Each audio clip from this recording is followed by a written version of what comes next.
আসসালামু আলাইকুম। রাত ৯টার বার্তা বৈঠক সংবাদে স্বাগত জানাচ্ছি আমি মোহাম্মদ রিয়াজুল রেজা।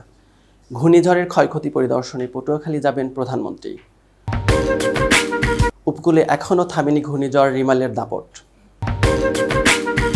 অপরাধী হলে শাস্তি পেতেই হবে, সাবেক সেনাপ্রধান আইজিপির বিষয় বললেন ওবায়দুল কাদের।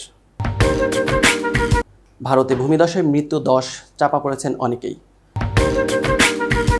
ঈদুল আজহায় ট্রেনের অগ্রিম টিকিট বিক্রির তারিখ ঘোষণা।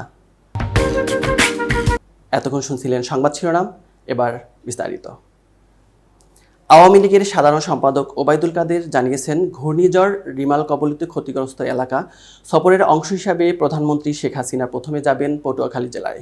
মঙ্গলবার দুপুরে রাজধানীর ধানমন্ডিতে আওয়ামী লীগের সভাপতির রাজনৈতিক কার্যালয়ে সমসাময়িক বিভিন্ন প্রসঙ্গে কথা বলতে আয়োজিত সংবাদ সম্মেলনে এসব কথা বলেন তিনি। এ সময় ওবায়দুল কাদের বলেন, উপকূলে বাঁধ নির্মাণের কাজ বিভিন্ন সরকারের সময় হয়েছে।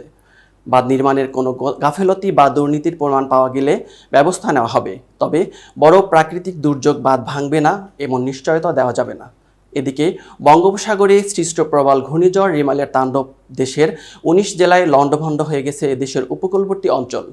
প্রায় ৭ ঘণ্টাব্যাপী প্রচণ্ড শক্তির ঘূর্ণিঝড়ে প্লাবিত এবং তছনছ হয়ে গেছে বহু জনপদ, ঘরবাড়ি, বেড়িবাঁধ, গাছপালা, মাছের ঘের, ফসলের ক্ষেত, দোকানপাট, বাতিল হয়েছে বিমানের বহু ফ্লাইট।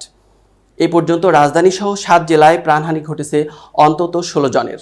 সরকারি হিসাব অনুযায়ী ১৯ জেলায় ক্ষতিগ্রস্ত হয়েছে ১০৭টি উপজেলার ৩৭.৫ লাখ মানুষ। পৌনে ৩ কোটি গ্রাহকের বিদ্যুৎ বিচ্ছিন্ন হওয়ার কারণে স্বাভাবিক জীবনযাত্রায় ছেদ পড়েছে। ১৫,০০০ মোবাইল টাওয়ার নিষ্ক্রিয় হয়ে গেছে। এতক্ষণ বার্তা বৈঠকের সাথে থাকার জন্য ধন্যবাদ। নতুন নতুন তথ্য ও সংবাদ পেতে বার্তা বৈঠকের ইউটিউব চ্যানেল ও ফেসবুক পেজের সাথেই থাকুন।